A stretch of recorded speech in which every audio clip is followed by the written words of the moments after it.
हरे कृष्णा। स्वागतम स्वागतम स्वागतम। सुस्वागतम सुस्वागतम सुस्वागतम।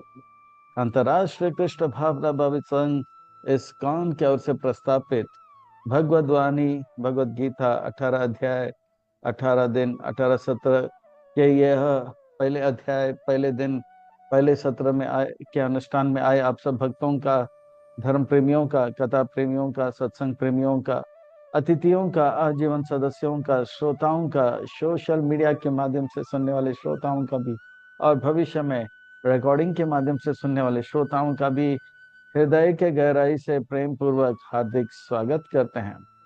आप सब श्री श्री राधा गिरधारी जी के शुभकामनाएं स्वीकार करें, श्रील प्रभुपाद जी की कृपा प्राप्त करें। कहते हैं कि जब संसार के लोग हमें चुनते हैं तो हमें संसद में स्थान मिलता है, और भक्तों जब भगवान हमें चुनते हैं तो हमें सत्संग में स्थान मिलता है। इसलिए जो भगवान से करे प्यार वो सत्संग से कैसे करे इनकार, जो प्रभुपाद जी से करे प्यार वो सत्संग से कैसे करे इनकार। भक्तों, आज हम आप सब अत्यंत ही भाग्यशाली हैं। श्री श्री राधा गिरिधारी जी के परम अनुकंपा हेतु की कृपा महिती कृपा से उनके छत्र छाया के अधीन हमें आश्रय प्राप्त हो रहा है, और उनके चरण कमलों में सेवा का अवसर भी प्राप्त हो रहा है। और उन सेवाओं में भी मानव देह में प्राप्त होने वाली जो सर्वोच्च उत्कृष्ट सेवा है वह सत्संग का, श्रवण का, कीर्तन का लाभ हमें मिल रहा है। इसलिए हम उन भगवान श्री श्री राधा गिरिधारी जी, ललिता विशाखा, उनके उनके परिकर सहित के पाद पद्मों पर नतमस्तक होकर कोटि कोटि वंदन प्रणाम अर्पण करते हुए संस्था के संस्थापक आचार्य कृष्ण कृपा श्री मूर्ति अभय चरणारविंद भक्ति वेदांत स्वामी शिल प्रभुपाद जी इनके चरणारविंद में कोटि कोटि वंदन प्रणाम अर्पण करते हुए गुरुदेव जो कि दयामय है, कृपामय है, करुणामय है, प्रातस्मान्य वंदनीय पूजनीय है, उनके चरणारविंद में कोटि कोटि वंदन प्रणाम अर्पण करते हुए यहाँ उपस्थित आप सब वैष्णव एवं वैष्णवी भगवत चरण अनुरागी महाअनुभवी भक्त वृंदों के चरणों में प्रणाम अर्पण करते हुए आप सबसे करवट निवेदन करते हैं कि दास के ऊपर ऐसे कृपा बनाए रखे कि सेवा के माध्यम से हम आपको, गुरुदेव को, श्रील प्रभुपाद जी को प्रसन्न कर पाए। इन सेवाओं के माध्यम से इन्हीं शब्दों के साथ आज के सत्र के और अग्रसर होते हैं, कथा को आरंभ करते हैं, प्रसंग को प्रारंभ करते हैं।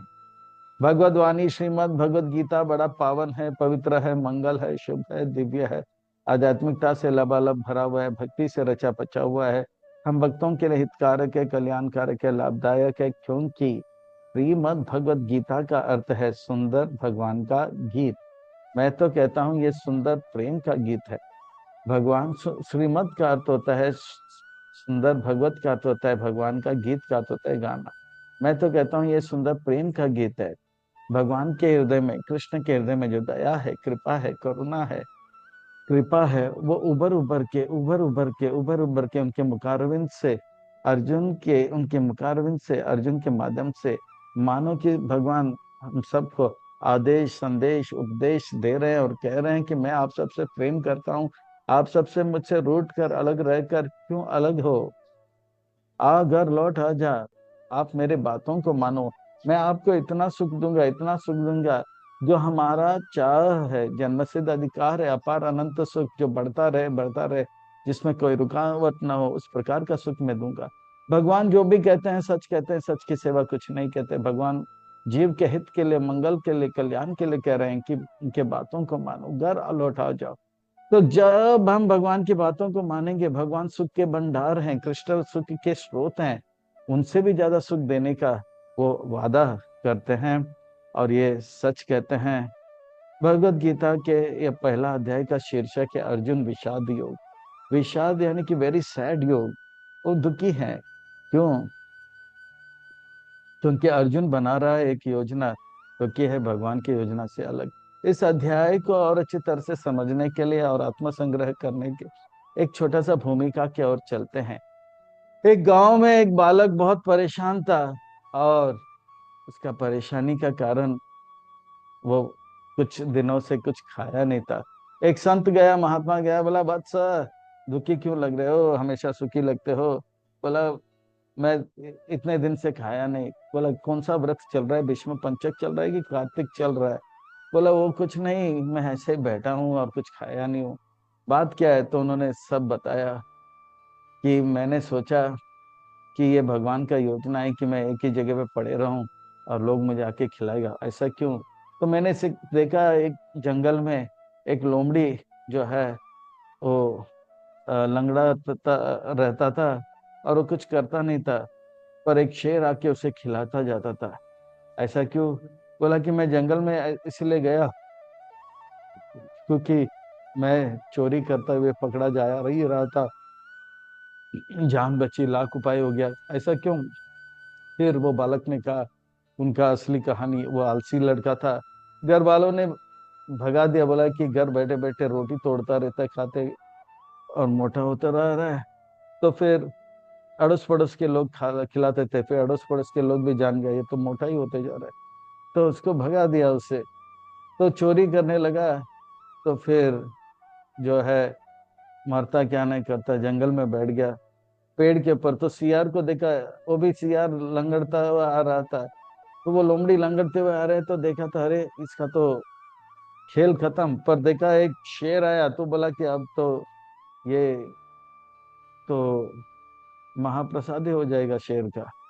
तो अच्छा, आश्चर्य की बात यह था कि उन्होंने देखा कि वो शेर जो है मांस का टुकड़ा लेकर वो लोमड़ी के पास रख दिया, और लोमड़ी जो लंगड़ता था खाया और इस प्रकार से जिया। तो उनको पता लग गया भगवान का योजना है कि वो लोमड़ी जैसे एक जगह पे पड़े रहे, शेर आएगा उसको खिलाएगा। और वो देखा कि मैं गांव के इस नदी के सामने कुटिया बना के बैठा, 6 दिन हो गया कोई आया नहीं। मैं क्या समझू भगवान का योजना कैसे जो है पूरा नहीं हो रहा है? भगवान ने क्या संकेत दिया, क्या आदेश दिया, क्या उपदेश दिया, क्या कुछ पता नहीं लग रहा है। तो संत ने कहा भगवान ने आदेश उपदेश संदेश तो दिया है, वो यह है कि आप लोमड़ी नहीं अब शेर बनो। पाँव आपका दोनों ठीक है, हाथ ठीक है, मेहनत करो, और जो ऐसे लोमड़ी वाले अपाहिज लोग हैं, बीमार है, बूढ़े हैं, उनको आप खिलाओ। संत का वाणी ऐसा पड़ा कि उसके मन में बर्ताव आया और वो कमाने लगा और बहुत खुश हो गया और उनको खिलाने लगा और ज्यादा खुश हो गया। भगवान का योजना गलत समझने के कारण वो परेशान था। इसी प्रकार से हम भी अपने जीवन में अगर परेशान है तो हम सोच रहे हैं, हम बना रहे हैं एक योजना जो कि भगवान की योजना से अलग है। जैसे ही वो भगवान की योजना से अलग था वो विचलित था, और जैसे ही भगवान की योजना संत के माध्यम से, गुरु के माध्यम से समझ गया तो वो खुश हो गया। ये जो छोटी सी भूमिका के साथ जो है हम समझ सकते हैं कि भगवान का योजना से हमारा योजना आज अलग है, इसलिए हम परेशान हैं। और यही बात हम धृतराष्ट्र के अंदर देखेंगे, दुर्योधन के अंदर देखेंगे, संजय अर्जुन के अंदर देखेंगे, संजय और भीष्म के अंदर ये नहीं देखेंगे। तो ये जो है अध्याय को और अच्छी तरह से समझने के लिए और आत्मसंग्रह करने के लिए इस अध्याय को भाग 1 2 3 4 5 6 में 5 में विभाजित किया जाएगा। भाग 1 में हम देखेंगे धृतराष्ट्र परेशान है, क्यों परेशान है। भाग 2 में देखेंगे दुर्योधन परेशान है, क्यों परेशान है। हम भाग 3 में देखेंगे कि संजय परेशान नहीं है, क्यों परेशान नहीं है। अर्जुन कभी परेशान है पर कभी परेशान नहीं है, ऐसा क्यों, वो भी देखेंगे। अर्जुन के 5 कारण भगवान की योजना से अलग रहने का वो देखेंगे। भीष्म पितामह का तन के हित के सोचते हैं, मन का हित का सोचते हैं, समाज के परिवार का हित के बारे में, समाज के हित के बारे में सोचते हैं। पर इस सब से भगवान की योजना से अलग होने के कारण वो परेशान के परेशान रहते हैं। आइए इस अध्याय को और प्रस्थान करते हैं और विलंब न करते हुए इस अध्याय को और गोता लगाते हैं, रसपान करते हैं और आनंद लेते हैं। धृतराष्ट्रवाच, धृतराष्ट्र जो है यह सारे पांडवों के सबसे ज्येष्ठ और श्रेष्ठ हैं, भीष्म पितामह के बाद। और उनकी उन्होंने उन्होंने वे अंधे हैं और हस्तिनापुर में रहते हैं, और 18 अक्षय योनि सेना जो है पांडव और कौरव के बीच युद्ध का जो है अ, वह परिणाम सुनना चाहते थे, या आ- आंखों देखकर हाल सुनना चाहते थे, क्योंकि उनके पास आंख नहीं था। संजय से पूछते हैं, संजय जो है व्यास मुनि के कृपा प्राप्त शिष्य हैं, पूछते हैं। पर धृतराष्ट्र परेशान है, क्यों परेशान है उनके शब्दों में हम देखेंगे। क्योंकि वो राष्ट्र को धारण करना चाहते हैं और सोचता है कि यह राष्ट्र मेरा होगा। धृत यानी कि धारण करना, राष्ट्र यानी कि जो जो राष्ट्र है, जगह है, वो धृत करना चाहता है। वो सोचता है कि मैं बनूंगा राजा, पर भगवान का योजना है कि युधिष्ठिर बनेगा राजा। तो भगवान की योजना से अलग होने के कारण धृतराष्ट्र अभी है परेशान। हमारे हृदय में भी हमें टटोल कर देखना चाहिए कि हम अगर परेशान हैं तो जरूर हम बना रहे हैं एक योजना जो कि है भगवान की योजना से अलग। तो उनके शब्दों से पता लगेगा उनके मन का भय, नफरत और दुख। भयभीत रहना हमारा स्वभाव नहीं, दुखी रहना हमारा स्वभाव नहीं, नफरत करना हमारा स्वभाव नहीं, पर भगवान की योजना से जैसे अलग हो जाएंगे, भय, नफरत, दुख आ जाता है और ये शब्दों में दिखाई पड़ता है। धर्म क्षेत्रे कुरुक्षेत्रे समवेतायुयुत्सवः मामका पांडव चैव किमकुर्वत संजय। धर्म क्षेत्र कुरुक्षेत्र से उनका जो है दिखाई पड़ता है। वो समझ रहे मेरे अधर्मी पुत्र जो है धर्म क्षेत्र में आगे, कहीं धर्म के प्रभाव में वो हारेंगे तो नहीं। समवेत युयुत्सव, ये जो है इससे जो है उनका जो है नफरत दिखाई पड़ता है। मामा कहा पांडवा, वो अपने पुत्र को अपना मानते हैं सो, और पांडव को पुत्र को भी वास्तव में मुझे अपना मानना चाहिए क्योंकि वो कुरुश्रेष्ठ है, पर नफरत दिखाई पड़ता है। और भय देखे समवेत युत्सव, कहीं धर्म के बातों में आकर मेरे बच्चे तो आ, आ, कहीं पांडवों के वश में तो नहीं आएंगे। तो देखते हैं कैसे भगवान की योजना से अलग होने के कारण भय, नफरत और दुख जो है एकदम से छा जाता है।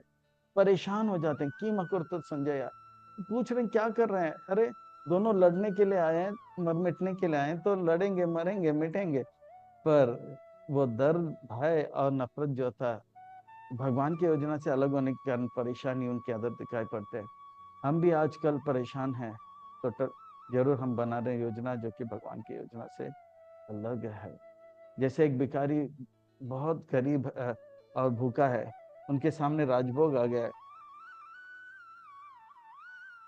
पूरी सब्जी आ गया है, नवरत्न कुरमा आ गया है, तो फिर इस पूछना बहुत ही बेवकूफी हो गया कि वो क्या किया। अरे वो बुभुक्षु है वो तुरंत उस पर टूट पड़ जाएगा कि मकरुता, संजय पूछेगा नहीं।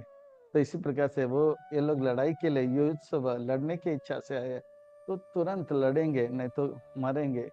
तो यही है, पर भय के भगवान की योजना से अलग होने के कारण वो परेशान है।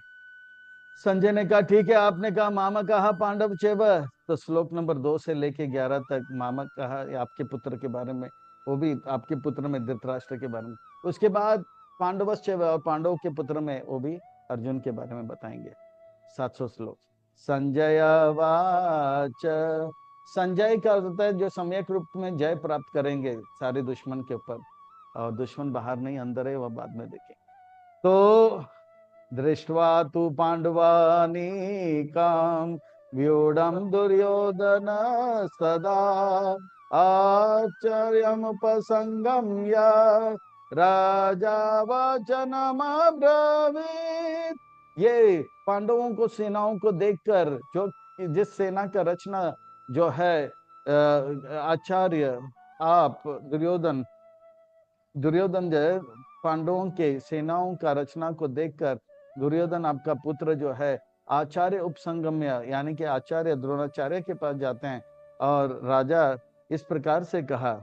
आचार्य उपसंगम्य वो जो है दुर्योधन का बारे में बता रहे हैं। दुर्योधन भी भयभीत है, परेशान है, क्योंकि दुर्योधन ने बनाया एक योजना जो कि भगवान का योजना से है अलग, और इसीलिए दुर्योधन को जो है के अंदर कूटनीति, राजनीति, ये सब हम देखते हैं। ये सब इसलिए क्योंकि वो है परेशान। वो परेशान क्यों है? क्योंकि उसका योजना है कि वो बनेगा राजा, और भगवान का योजना है कि कौन बनेगा राजा? युधिष्ठिर बनेगा राजा। और वो राजा है तो उन्हें चाहिए सबसे पहले सेनापति भीष्म पितामह को बुला, पर वो चापलूसी, कूटनीति, राजनीति, क्या क्या नीति लगा रहे हैं, पर वास्तव में कुछ काम नहीं आएगा, केवल भक्ति काम आएगा। पर वो जो है द्रोणाचार्य के बुलाना चाहिए था, पर वो डर के मारे उनके पास जा रहे और कहने लगे, वाचानम ब्रवीत, इस प्रकार से कहने लगे, पश्यताम पांडुपुत्र नाम आचार्य महतीम चामोम व्यूढ़ं द्रौपद पुत्रेण तव शिष्येन।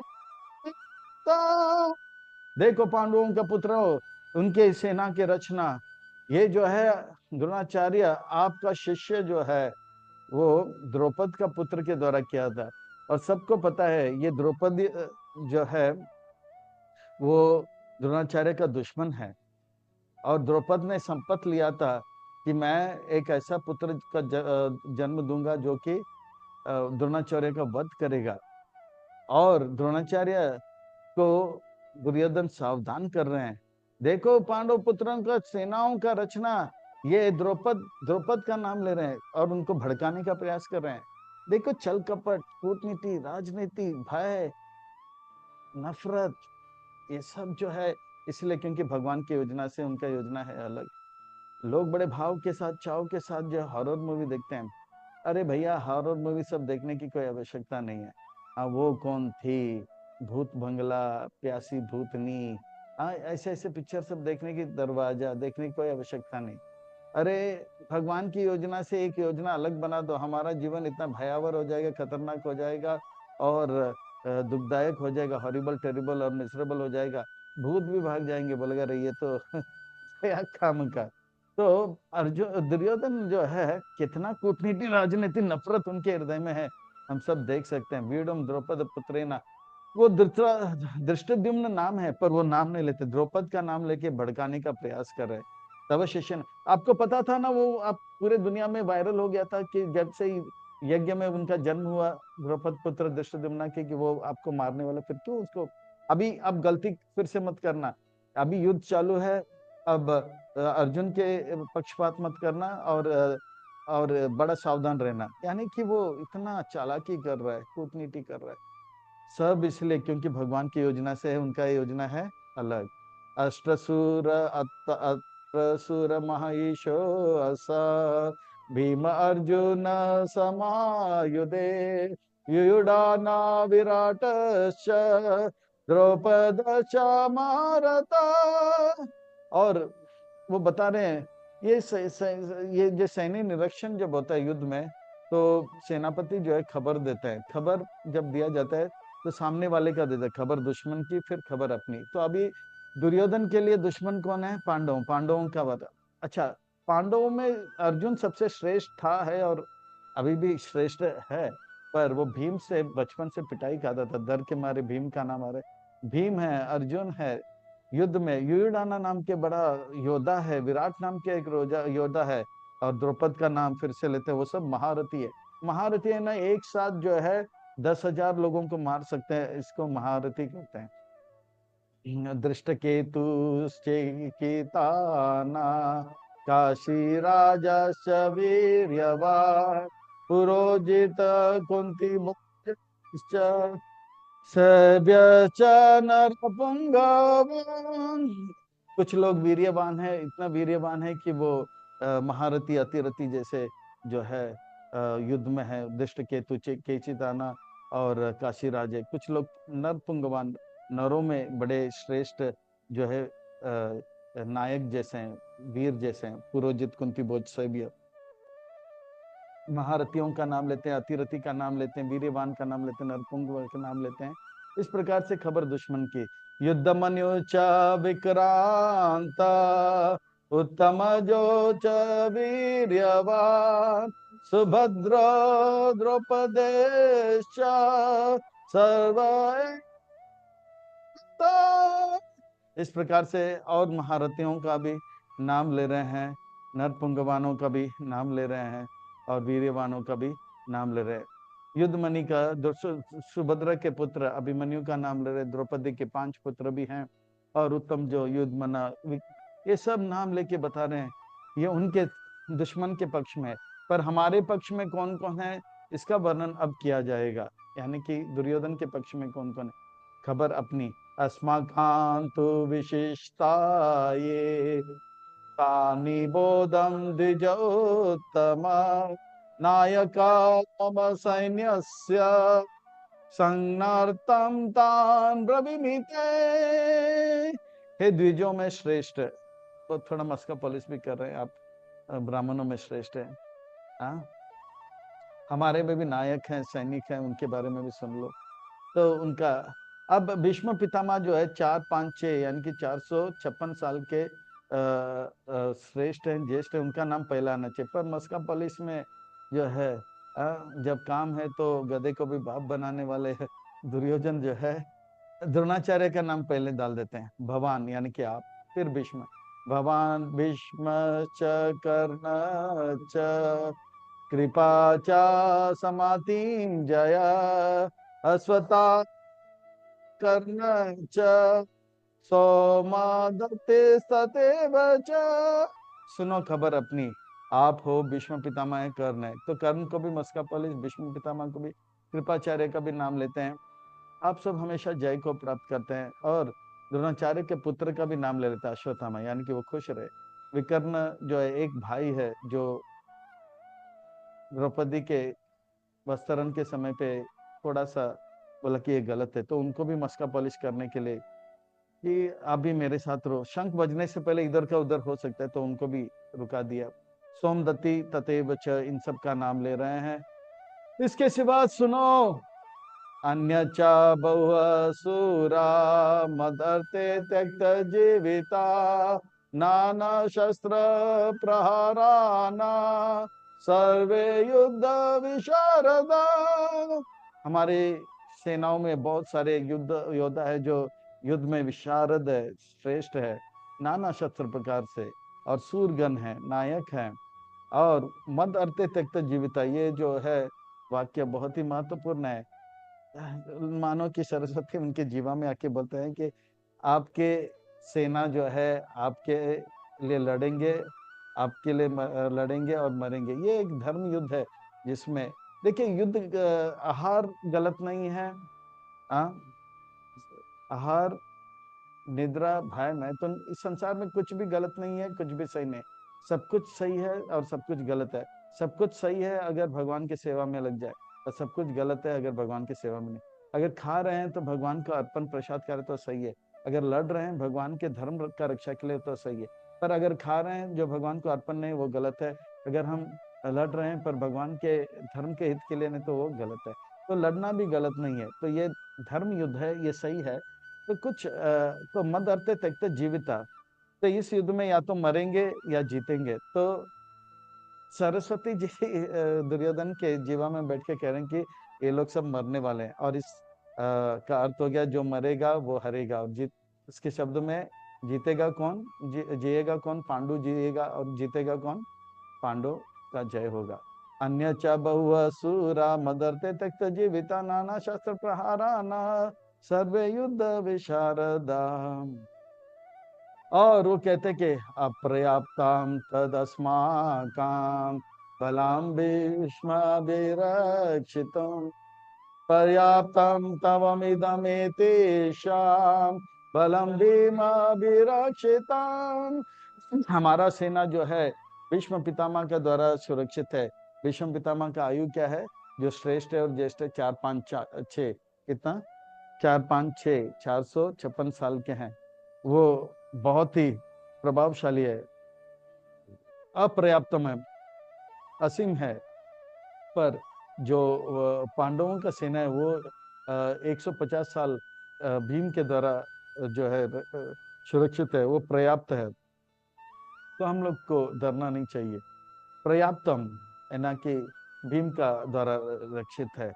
तो हम सबको अब एक चीज पे ध्यान रखना चाहिए। देखिए भीष्म पितामह का बहुत ही अनुभव है, और इनका अनुभव बहुत कम है, इसलिए हमको सबका मनोबल मोटिवेशनल स्पीच देने में एकदम, है ना, एक्सपर्ट। ये कौन है ये, पर वो भगवान के योजना से अलग होने के कारण था परेशान, भयभीत, दुख, नफरत सब इनके वाणी में दिखाई पड़ता था, या मन से वाणी में दिक्कत। अयानेषु च सर्वेषु यथा भागा नवस्थिताः भीष्मं भवन्तः सर्व एव हि। सब लोग ध्यान देना, युद्ध जब भी होता है, जो सबसे महत्वपूर्ण व्यक्ति होता है उसको ऊपर ही पहला निशाना डाला जाता है।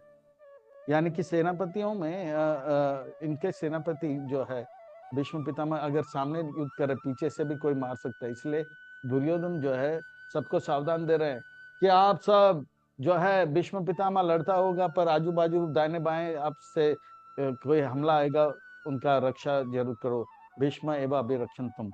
तो भीष्म पितामह अगर बोलता था, अरे अरे अरे अरे बोले जा रहे बोले जा रहे बोले जा रहे, मेरा ये जो होता है लगता है बहुत बके जा रहा है, मेरा कान पक गया है। मैं अब सुनना चाहता हूँ कृष्ण का मधुर वाणी को, कृष्ण का मधुर मुरली को। मुरली तो लाया नहीं, कम से कम उसका शंख तो सुनूंगा। फिर बोलते हैं, तो बोलते पर कृष्ण तो शंख तब बजाएंगे जब मैं शंख बजाऊंगा। और अब जो है भीष्म पितामह शंख बजाना आरंभ करते हैं, क्योंकि भीष्म पितामह श्रेष्ठ हैं, ज्येष्ठ हैं, और सबसे जो है उम्र में ज्यादा वरिष्ठ भी थे।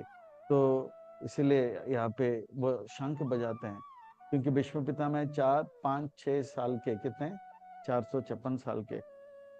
तस्य संजयान हर्षं कुरुवृद्ध पितामहं प्रियनादन विनाद्योचे शंख दद्मो प्रतापवान। तो इस प्रकार से भीष्म पितामह को, भीष्म पितामह जो है सिंह नादन की तरह, सिंह की तरह अपने गरज से बोलते, बेटा पोता मेरा चिंता मत करो, मैं तो लड़ूंगा ही लड़ूंगा। और भीष्म पितामह जो है कि परेशान नहीं है, क्योंकि उनको मालूम है जीतेगा तो जीतेगा कौन, युधिष्ठिर जीतेगा। क्योंकि वो परेशान क्यों नहीं है, क्योंकि उनको भगवान की योजना से पूरी तरह से अवगत है, और भगवान की योजना से वो पूरी तरह से एक है। बाकी हमारे जीवन में हम देख सकते हैं, अगर हम परेशान हैं तो टटोल कर देखना चाहिए। कारण है कि हम बना रहे हैं एक योजना जो कि भगवान की योजना से है अलग। बस इतना से कारण, कोई हॉरर मूवी देखने की जरूरत नहीं है। तस्या संजयन हर्षान, वो सिंह के जैसे गरजने लगे संत। और अब देखिए संजय भी परेशान नहीं है, क्योंकि वो भी जानता है जीत किसका होगा, पांडवों का होगा, क्योंकि वो भगवान की योजना से बलिभांति युक्त है। तो हमें भी अपने जीवन में परेशानी से अलग अगर होना है तो भगवान की योजना को अच्छी तरह से समझना चाहिए, एक होना चाहिए। शंख का बजना जो है वो संकेत दे रहे हैं किसका जय होगा, धर्म का जय होगा। तथा शंखश्च भैर्यश्च पानवानक गोमुखः सहस्रैव भया अन्यन्त सा शब्द तुमला ब्रवा। विश्व पितामह ने शंख क्या बजाया, तो बाकी सब ने भी शंख बजाया। किसी ने ढोलक बजाया, किसी ने भोंपू बजाया, किसी ने बड़े बड़े जो है मृदंग बजाए, बड़े बड़े भोंपू और ढोलक बजाए। इस प्रकार से कोलाहल मच गया, क्योंकि ये अब होने वाला है युद्ध। मंगल आरती हो गया, सब इकट्ठा हो गया, सब युद्ध के लिए तैयार हो गए। यहाँ पे रासलीला करने के लिए नहीं आया। ठीक ठीक ठीक। तो इस प्रकार से जब शंख वंख बजता है तो खून जो है खोल जाता है। अब सब जो है मरने मिटने के लिए तैयार हो जाते हैं, है ना। या और ये धर्म युद्ध है, इसमें लड़ेंगे, मरेंगे तो स्वर्ग जाएंगे, और जीतेंगे तो राज्य प्राप्त करेंगे। कोई भागेगा नहीं, कोई पलायन नहीं करेगा। इसके लिए सैनिकों को, क्षत्रियों को पूरा खून खोलना पड़ता, खोल जाता है ऐसे ध्वनि से, और मरने मिटने के लिए तैयार हो जाता है। ऐसे स्थान में अगर कोई व्यक्ति जो सैनिक अभ्यास से परिपक्व नहीं है, तो उनके पैजामा आगे से गीला और पीछे से पीला हो जाएगा, और 9 द्वार से सॉलिड लिक्विड और गैस निकल जाएगा, वो वहीं पे धर जाएगा। तो इतना कोलाहल, क्योंकि ये युद्ध का क्षेत्र, नाथ की डांडिया का। हरे कृष्णा टिक टिक टिक टिक, ऐसा नहीं है। तो इसमें तो सब कोलाहल मच गया। अच्छा, अब पांडवों की तरफ से से अब तैयार हो जाते हैं। चलो भीष्म पितामह ने कर दिया। पांडवों के तरफ से जो है पहला शंख भगवान बजाते हैं। फिर अर्जुन, फिर भीम, फिर युधिष्ठिर, फिर नकुल सहदेव, एक एक को नाम के साथ गिन गिन के बताते हैं और कहते हैं दिव्य शंख। देखिए, तथा श्वेते हयर्युक्ते महाति शांदने स्थितो माधव पांडव चैव दिव्य शंको प्रदद्मतो। तथा चार श्वेते, श्वेते यानी कि सफेद, हैर यानी कि घोड़े, चार सफेद घोड़े से युक्त अग्नि देव के द्वारा दिया गया जो ये रथ है, ऐसा रथ जो कि दसों दिशा में, जो दिशा में जो इस रथ पे बैठेगा वो सारे दिशाओं पे जय प्राप्त करेगा। यानी कि जय किसका होगा? पांडवों का। हार यानी कि कौरवों का। एक संकेत और देते हैं, और माधव पांडव, जैसे माधव यानी कि माँ लक्ष्मी के पति, यानी कि भाग्य के देवी पांडवों के साथ है। यानी कि जय किसके पास होगा? पांडवों का। ये दूसरा संकेत। और वो शंख बजा रहे हैं जो कि दिव्य है। दिव्य शंख का अर्थ होता है वो कभी हरेगा नहीं। तो तीसरा संकेत कि जय किसका होगा? पांडवों का। और पहला शंख किसने बजाया पांडवों की ओर से? पांचजन्याम ऋषिकेशो देवदत्तम धनंजय पौंड दद्मो महाशंकाम विश्वकर्म वृकोदरा। तीन शंख का नाम बजाते हैं। पंचजन्य नाम का शंख जो है ऋषिकेश, जो कि कृष्ण का एक नाम है, जो कि अर्जुन थोड़ी देर में विचलित होंगे, पर संजय पहले से संकेत करे अर्जुन विचलित तो होंगे, पर उनके इंद्रियों को, मन को वापस कृष्ण जो वश में लाएंगे, क्योंकि ऋषिकेश है वो, इंद्रियों के स्वामी है। देवदत्त नाम का शंख जो है धनंजय, जो कि धन संग्रह किया, जो संकेत करें इस युद्ध में भी वही धन लेकर जाएंगे। और एक संकेत पौंड्र दद्म महाशंकम, पौंड्र नाम का शंख जो है महाशंख, भीम कर्म वृकोदर, जो भीम का एक नाम है वृकोदर। हम सबके पेट में वैष्णवार नाम का एक अग्नि है, जठर अग्नि कहते हैं, पर भीम के पेट में और एक अग्नि है जो 20,000 हाथी का खाना ले खा सकता है और उतना ही मेहनत भी कर सकता है। इसलिए भीम का नाम है वृकोदर। और ऐसे भयंकर कम करते हैं भीम कर्म, और उनका शंख का नाम है पौंड्रम। तो इस प्रकार से सबका नाम दे रहे हैं, कौरव के पक्ष में कोई नाम वाम नहीं दिया। अनंत विजयम राजा कुंती पुत्र युधिष्ठिरा नकुल सहदेव च सुघोष मणि पुष्पको। अनंत विजय नाम का जो शंख है कुंती पुत्र बजा। अभी तक 3 कुंती पुत्र का नाम आया, 2 माद्री पुत्र का नाम आएगा अब, नकुल सहदेव, उनका शंख का नाम है सुघोषो और मणि पुष्पको। अब जो है काश्यश्च, अभी संजय जो है सैन्य निरीक्षण कर रहे हैं और बोल रहे हैं काश्यश्च परमेशो असह शिखंडी चा महारता दृष्टद्युम्न विराटश्च सात्यकी चा पराजित। शिखंडी वो है जो विष्णु पितामह का मृत्यु का कारण बनेगा। दृष्टद्युम्न वो है जो कि द्रोणाचार्य का मृत्यु का कारण, सात्यकी जो है कर्ण का मृत्यु का कारण, यानी कि तीनों सेनापति का नाश हो जाएगा। यानी कि दुर्योधन का जो है सेना नाश, सेनापति नाश हो गया, यानी कि सेना नाश हो गया, यानी कि नाश दुर्योधन का होगा। और एक संकेत इस श्लोक में दे रहे हैं, द्रौपदो द्रौपदे च सर्वस पृथ्वीपते सौभद्र च महाभावो शंखदद्मा पृथक पृथक। द्रौपद राजा ने भी बजाया, द्रौपदी के और धृष्टद्युम्न ने भी बजाया, सुभद्रा के पुत्र यानी कि अभिमन्यु ने भी बजाया, और द्रौपदी के 5 पुत्रों ने भी बजाया। तो इस प्रकार से शंख का वर्णन करते हुए कहते हैं शंख बजेगा, यानी कि धर्म का जो है जय होगा। ये एक संकेत देते हुए बता रहे जीत किसका होगा? पांडवों का। साघोषो दात्रास्त्राणाम हृदयानि वयादर पृथ्वींश्चैव तुम लो अभियानुनादया। धृतराष्ट्र के हृदय भयद्रत हो गया, उनके हृदय कांपने लग गया।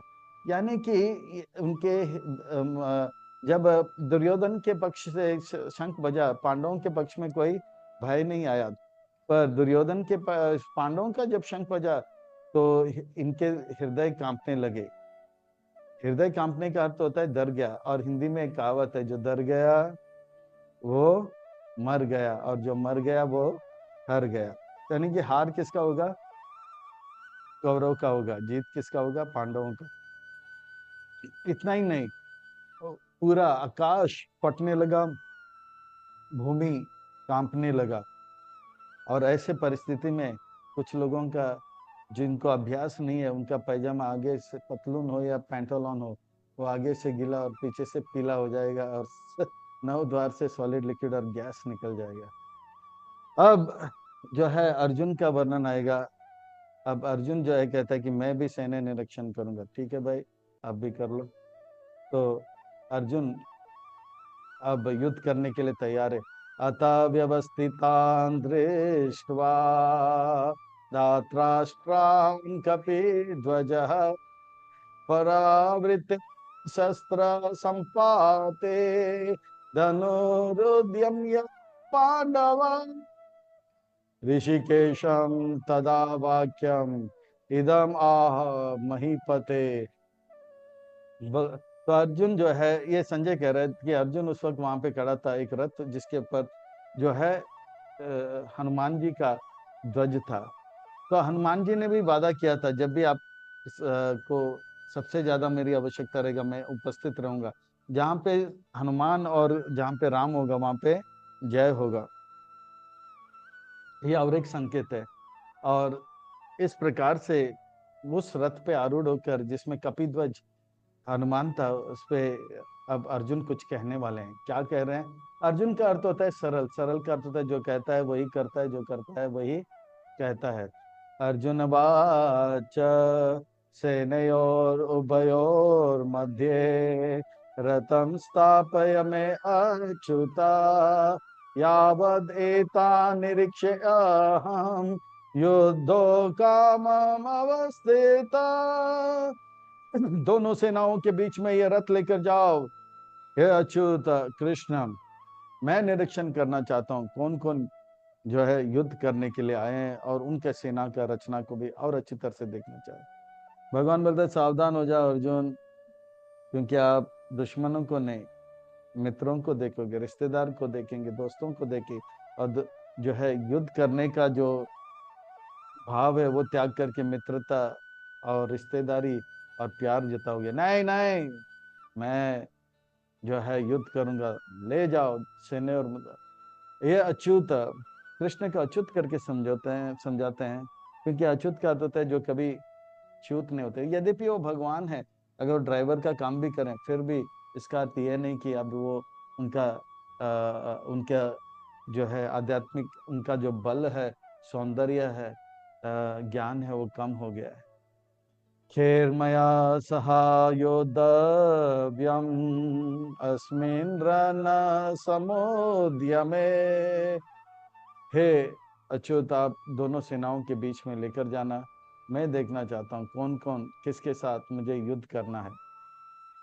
योत्स्यमानाम् अवक्ष्याहम् या एते अत्र समागता धातराष्ट्रस्य दुर्बुद्धेर् युद्धे प्रिय चिकित्सावा।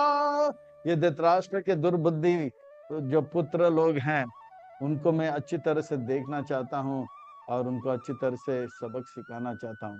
मैं इनको चुन चुन के मारूंगा, एक एक को पकड़ पकड़ के मारूंगा। भगवान कहते हैं सावधान। और भगवान भी कितने विनम्र हैं। वो ये नहीं कहता अरे मैं तीनों लोक का स्वामी हूँ, मैं अखंड अनंत ब्रह्मांड नायक हूँ, मेरे जैसे कोई नहीं है और मुझे आदेश दे रहे हो। नहीं, भक्ति का शक्ति यह है, भगवान रिझ गए और बड़े प्रेम से दोनों सेनाओं के पीछे लगे। आज भी वो वृक्ष है, ज्योतिषार नाम का वो वृक्ष है कुरुक्षेत्र में। वो 5000 साल से अमृतवाणी सुनने के कारण वो अमर है। और उसी के सामने एक बड़ा भव्य दिव्य अलौकिक अद्वितीय मंदिर का निर्माण इस्कॉन के द्वारा किया जा रहा है। और अब कह रहे हैं संजय वाच एवं उक्तो ऋषिकेशो गुडाकेशेन भद्रता सेनयोरुभय मध्ये स्थापयित्वा रथोत्तम। तो गुड़ाकेश का अर्थ होता है जो कभी अज्ञान में नहीं जाता है, यानी कि थोड़ी देर के लिए अज्ञान में जा रहा है, पर वो बोल रहे हैं कि आप समझना नहीं कि वो हमेशा अज्ञान में है, क्योंकि धृतराष्ट्र थोड़ा खुश हो गया था।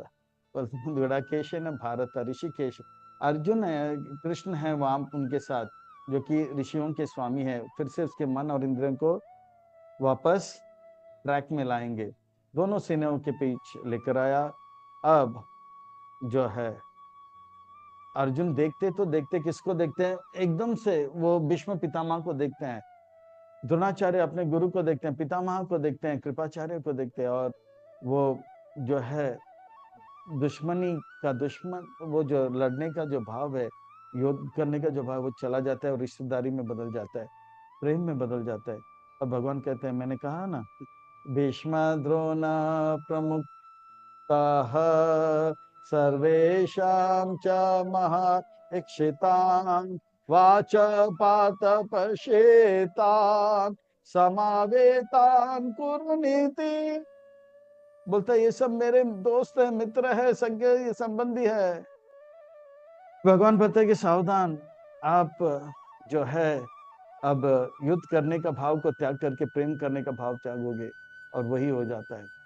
अब अर्जुन सामने देखता है और उसके हाथ कांपने लग जाते हैं, उनके पांव कांपने लग जाते हैं, उनके बाल खड़े हो जाते हैं, मुंह सूखने लग जाते हैं, मन चकराने लग जाता है। जैसे कोई विद्यार्थी अच्छा पढ़ाई कर नहीं किया होता है और पेपर आते तो जैसे काम जाता है, इसी प्रकार से उसका हाल बेहाल हो जाता है।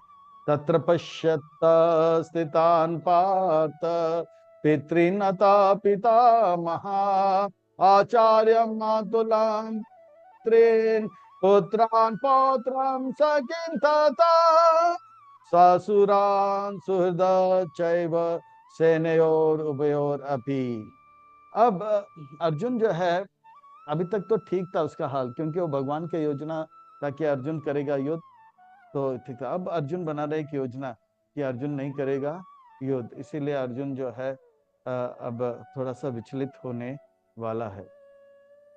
भगवान का योजना है कि अर्जुन अगर युद्ध करेगा, भगवान का योजना है कि अर्जुन अगर युद्ध करेगा तो अर्जुन का भक्ति के द्वारा जो तीर चलेगा उससे सबका जो है उर्दम, यानी कि अच्छा गति होगा, आध्यात्मिक जगत में जाएंगे। भीष्म पितामह वैकुंठ जाएगा, पर वैकुंठ में भी एक हायर वैकुंठ में जाएंगे। पर अर्जुन सोचता है कि मैं तीर क्यों चलाऊं उनके शरीर को। अर्जुन जो है भीष्म पितामह का शरीर का चिंता कर रहा है, और भगवान जो है हमेशा आत्मा का चिंता करता है, और वो भगवान के हित के बारे में समझ नहीं पा रहा था, भगवान की योजना को समझ रहा, इसे भगवान की योजना से अलग योजना करने के कारण अर्जुन अभी विचलित हो जाता है। मैं नहीं मारूंगा, मैं उनको जिंदा देखना चाहता हूँ, शरीर का चिंता कर रहे हैं। तान समीक्षया स कौन्तेया सर्वान् बन्धन अवस्थितान् कृपया पर्यावेस्तो विषीदन्तमिदमब्रवीत्। देखा मेरे रिश्तेदार संबंधी है, और उनके अंदर वो लड़ने का भाव चला जाता है, और करुणा और दया का भाव आ जाता है, कृपा का भाव आ जाता है। अर्जुन कहता है नहीं, मैं भीष्म पितामह का शरीर का चिंता कर रहे हैं, मैं भीष्म पितामह को सुखी देखना चाहता हूँ। तो इस प्रकार से अर्जुन अलग अलग कारण बताते हैं, 5 मुख्य कारण अर्जुन देते हैं लड़ने के, पर भगवान का योजना का बदल नहीं पाते और अर्जुन विचलित हो जाते हैं। अर्जुन वाच दृष्ट्वे माम स्वजनम कृष्णा युयुत्समा समुपास्थितं सिद्धन्ति मम गत्राणि मुखं च पर्युषुष्यते। मेरे अंग के प्रति अंग कांप रहे हैं और मेरा मुंह सूख रहा है। दो जो है यहाँ पर लक्षण बता रहे हैं कि उनका शरीर साथ नहीं दे रहा है। भगवान की योजना से हम अपना योजना अलग हो जाएगा, हमारा शरीर और मन साथ देना छोड़ देता है। वेपुता च शरीरे में रोमहर्षश्च जायते गांडीवं श्रंसते हस्तात् त्वचैव परिधायते। अब तीसरा, उनके पूरा शरीर कांपने लगा। और चौथा, रोंगटे खड़े होने लगे और उनके हाथ से गांडीव फिसलने लगा। पांचवा, और उनके जो है त्वचा यानी कि चमड़ी जलने लगा। 6 लक्षण। और अभी कहते हैं मेरा मन चकराने लगा। ना शाक्नोमि अवस्थितुं ब्रह्मात् इव च मे मनः निमितानि च पश्यामि विपरीतानि च केशव। और इस प्रकार से उसके मन भी जो है चकराने लगा। तो इस प्रकार से जो है 7 लक्षण बताते हैं। पहले अंग कांपने लगे, फिर बाद में मुंह सूखने लगा, फिर बाद में रोंगटे खड़े होने लगे, पूरे शरीर के अंग प्रत्यंग। तो जैसे कि जैसे एक पुलिस इंस्पेक्टर है जो मिलिटेंट्स को गोलियों से मारता है, पर उनका बेटा कोई मिलिटेंट के रूप में देखता है, तो डॉक्टर इंस्पेक्टर ईगल हो या कोई भी हो, उसका हाथ कांपने लग जाता है। हाँ, जज जो है जस्टिस चौधरी सबको जो है जेल के सबको जो है मृत्यु दंड दे रहा है, जब उनके बेटे को ही देखते मृत्यु दंड देने, तो उसका आंत कांपने लग, धर्म से हटने लग जाता है। जैसे विद्यार्थी भी पेपर देखता है कि अरे ये तो कुछ उल्टा ही पेपर आ गया, तो उसका मन चकराने लग जाता, मुंह सूखने लग जाता, पानी चाहिए पानी चाहिए। तो इस प्रकार से अर्जुन का भी हाल हो गया। वो तैयार नहीं था इसके लिए। ये इसलिए क्योंकि भगवान की योजना है कि भीष्म अर्जुन लड़े, पर अर्जुन का योजना है कि वो नहीं लड़े। एक कारण बताए कि अर्जुन सोच रहा है भीष्म का शरीर का हित, और कृष्ण सोच रहे भीष्म आत्मा का हित। अभी अर्जुन सोच रहे हैं कि अगर मैं जीत भी लूंगा, पर अगर मैं हमेशा खुश होता हूं जब भीष्म पितामह खुश होंगे, पर भीष्म पितामह ही नहीं रहेगा तो मैं कैसे खुश रहूंगा। अभी भीष्म पिता का मन का हित चाहते हैं, तन का हित, मन का हित, पर आत्मा का हित अर्जुन कृष्ण चाहते हैं। नाचा श्रेयो अनुपश्यामि हत्वा स जनम आहवे नाकांक्षे विजयम कृष्ण नाचा राज्यम सुकुनी च। आज तक मैंने जो भी किया भीष्म पितामह को दिखाया और वो खुश होते थे तो मैं खुश होता था।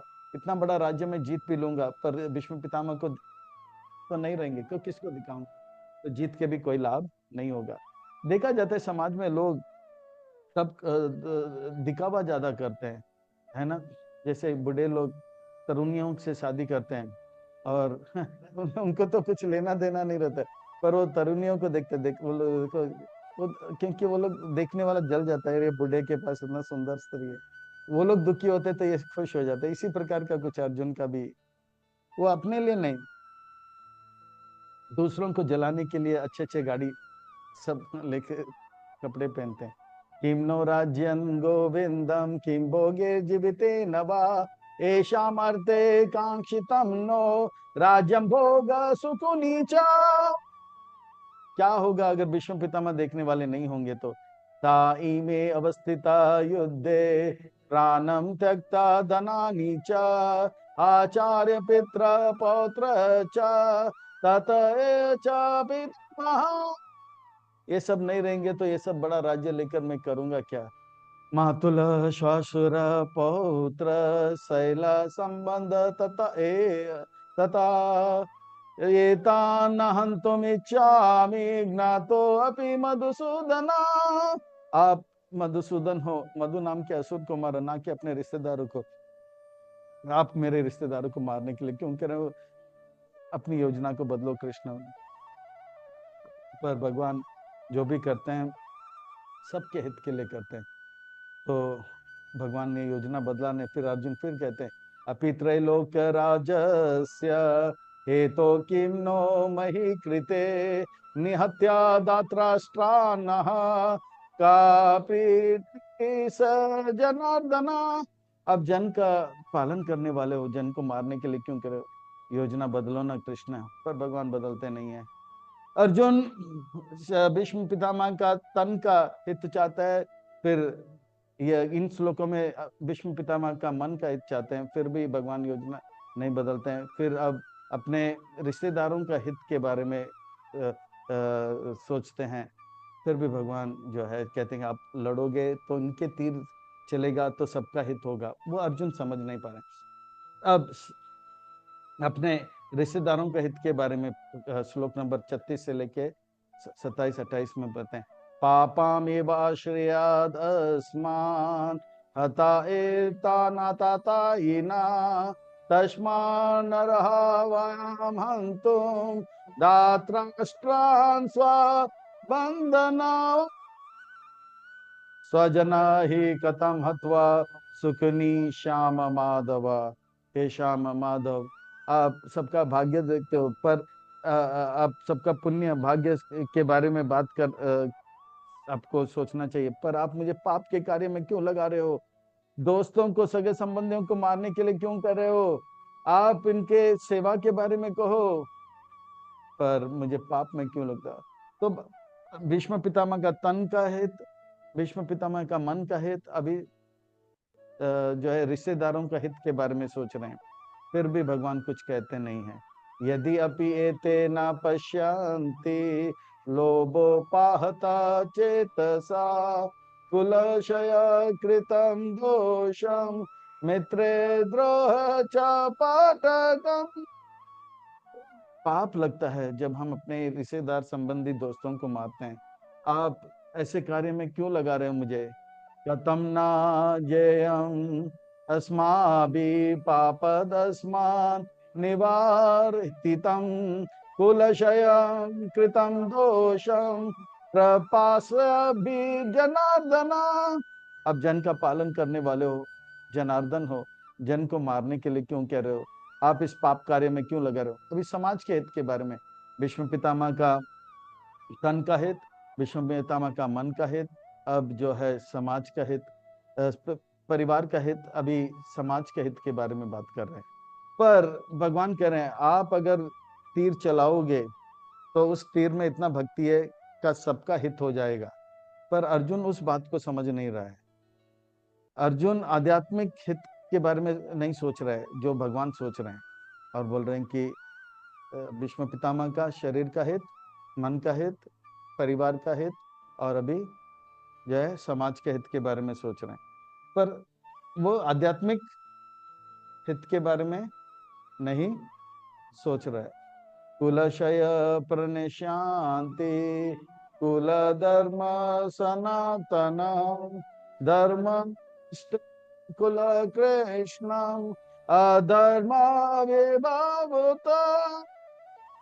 तो जो है इस प्रकार से परिवार के जो ज्येष्ठ है, श्रेष्ठ है, मारे जाएंगे तो कुल को मार्गदर्शन करने वाला कोई नहीं होगा, और वो जो है धर्म को स्थापन, अधर्म को बढ़ाएगा, धर्म का ग्लानि हो जाएगा, अधर्म बढ़ेगा। और आप जो है धर्म को स्थापन करने, अधर्म के बढ़ाने के लिए कार्य में क्यों लगा रहे हो मुझे? अधर्मो अभिभावता कृष्णम प्रदुष्यांति कुल स्त्रिया स्त्रीषु दुष्टसु वाष्णेया जायते वर्ण संकरा। इस प्रकार से परिवार के बड़े लोग मर जाएंगे तो जितने भी लंपट लोग हैं उस स्त्रियों को और बच्चों को मीठे बातों से फुसलाकर उनके शरीर की पवित्रता को भंग कर देंगे, उनके मन को, चरित्र को भंग करेंगे। उनसे जो बच्चे पैदा होंगे उनको अपने पिता का नाम पता नहीं होगा। दूसरे शब्दों में वो लोग वर्ण शंकर होंगे, बास्टर्ड्स होंगे। जो तो ऐसे लोग जो है पिंड का कार्य वगैरह नहीं करेंगे। ऐसे वर्ण शंकर बास्टर्ड्स को क्यों जन्म देने के लिए मुझे अधर्म को क्यों बढ़ा? वो लोग जो है श्राद्ध इत्यादि तो भूल जाओ, वो पिता का नाम नहीं जानते तो श्राद्ध के बारे में क्या जानेंगे? पूरे वंश नाश हो जाएगा। भीष्म पितामह का तन का हित, मन का हित, परिवार का हित, अभी समाज का हित के बारे में बात कर रहे हो, पर आध्यात्मिक हित के बारे में अर्जुन और कृष्ण आध्यात्मिक हित के बारे में बात कर रहे, वो समझ नहीं पा रहे हैं। शंकरो नार्कया एव कुलग्नं कुलशय च पतन्ति पितरो हि इच्छा लुप्त पिंडोदक क्रिया। इस प्रकार से अगर श्राद्ध और पितृ पितृपक्ष में ये सब नहीं किया जाएगा तो पूरा का पूरा जो है कुल नाश हो जाएगा, समाज नाश हो जाएगा। हे कृष्ण, ये कार्य में क्यों लगा रहे हो? दोषे रेते कुल ज्ञानाम वर्ण शंकर कारके उत्साद्यन्ते जाति धर्मा कुल धर्म च शाश्वता। इस प्रकार से जो बच्चे जन्म लेंगे वो तो पिंड नहीं करेंगे, श्राद्ध नहीं करेंगे, पितृपक्ष नहीं करेंगे, और जो है बच्चे उनको जो है पिता का नाम पता नहीं होगा। ऐसे वर्ण शंकर आएंगे, समाज में उत्पात मचाएगा और हमारा पूरा कुल जो है नाश हो जाएगा, अधर्म बढ़ जाएगा। कृष्ण, अधर्म बढ़ जाएगा। उत्सना कुल धर्मान मनुष्याणां जनार्दन नरके नित्यं वासो भवतीति अनुशुश्रुमा। और इस प्रकार से जो है हम, जनार्दन आप हो, जन का पालन करने वाले हो, पर आप जन का पालन के बदले में जन को मारने के लिए और जन को नाश करने के लिए कह रहे हो। सब के सब नरक में जाएंगे, स्वर्ग को तो छोड़ो। अब अर्जुन 4 कारण बताते हैं। भीष्म पितामह का तन का हित, उनका मन का हित, परिवार का हित, समाज का हित, पर आध्यात्मिक हित के बारे में बातें हैं। फिर अर्जुन पूरी तरह से बौखला जाता है, बोलता है मैं अपना हित भी नहीं जानता हूँ, लड़ूं कि नहीं लड़ूं। अहो बता महात्पापां कर्तुं व्यवस्थिता वयं यद्राजसुखलोभेन हन्तुं स्वजनम् उद्यतः। मैं समझ नहीं रहा हूँ हम सब इतने भयंकर पाप कार्य में क्यों लग रहे हैं, केवल एक छोटा सा राज्य के लिए। हम अपने ही रिश्तेदारों को मारने में लगे हुए हैं। मैं लड़ूं या नहीं लड़ूं, मुझे समझ नहीं आ रहा है। यदि माम अप्रातिकारम अशस्त्रम शस्त्र पानया दात्राष्ट्रारणे हन्युस तान में क्षेमतरम भवेत्। क्षत्रिय को युद्ध के लिए जब पुकारा जाता है तो धर्म है कि वो युद्ध को स्वीकार करे। युद्ध हो या जुआ हो, लड़ाई हो तो स्वीकार करें। पर अर्जुन को युद्ध के लिए ललकारा है और अर्जुन कह रहे मैं लड़ूं या नहीं लड़ूं, यानी कि अपना भी हित वो नहीं जान रहे। भीष्म का तन का हित, भीष्म का मन का हित, परिवार का हित, समाज का हित, अभी अपने हित के बारे में भी बात कर रहे हैं, पर वो किसी का आध्यात्मिक हित के बारे में, पर भगवान केवल एक ही हित के बारे में बात करते हैं। वो क्या है? आध्यात्मिक हित, जो अर्जुन समझ नहीं रहा था। अर्जुन भगवान की योजना से अलग हो रहा है, इसलिए अर्जुन हो गया विचलित और अर्जुन का हाल बेहाल हो गया। संजय वाच एवं उक्त्वा अर्जुन सांख्ये रतोपास्त उपाविशत् विसृज्य सासरं चापं शोक संविघ्न मानसा। और अर्जुन का हाल बेहाल हो गया और अर्जुन जो है वहीं पे बैठ गए। इस प्रकार से भगवान की योजना से अलग होने के कारण अर्जुन का हाल बेहाल हो गया, दुर्योधन का हाल बेहाल हो गया और जो है धृतराष्ट्र का भी हाल बेहाल हो गया। सब परेशान हैं क्योंकि वो भगवान की योजना से अलग अपना योजना बनाए। हम भी जो है विचलित हैं क्योंकि हम भी भगवान की योजना से एक अलग योजना बना रहे हैं और हम विचलित होते जा रहे हैं। भगवान की योजना को संजय ने जाना, भीष्म पितामह ने जाना, इसलिए हर समय हर स्थान परिस्थिति में वो प्रसन्न है, अति प्रसन्न है, परम सुख को, अपार सुख को प्राप्त करें। हमें भी जो है भगवान की योजना को समझना है क्योंकि परम सुख रहना हम सबका जन्मसिद्ध अधिकार है। और वो कैसे होगा? वो भगवान के कृपा से होगा, गुरु धारण करने से होगा। अर्जुन गुरु धारण करेंगे पर हमें भी गुरु धारण करना है, पर गुरु धारण करने के लिए भगवान गुरु देने के लिए तैयार हैं, पर भगवान से मांगे तो जरा। और भगवान से गुरु मांगने के लिए हमें क्या करना चाहिए? हृदय से हरे कृष्ण महामंत्र का उच्चारण करना होगा। हरे कृष्ण कृष्ण कृष्ण हरे हरे, हरे राम राम राम हरे। ये पुकार को भगवान देखेंगे तो गुरु हमें देंगे और भगवान का योजना पता लग जाएगा। और ये जो है हरि नाम और अच्छी तरह से करने के लिए आप सबके लिए ट्रेनिंग दिया जाएगा। सुबह 5:30 बजे से 7 बजे 10 मिनट के लिए जुट जाए, हरि नाम का जप कीजिए।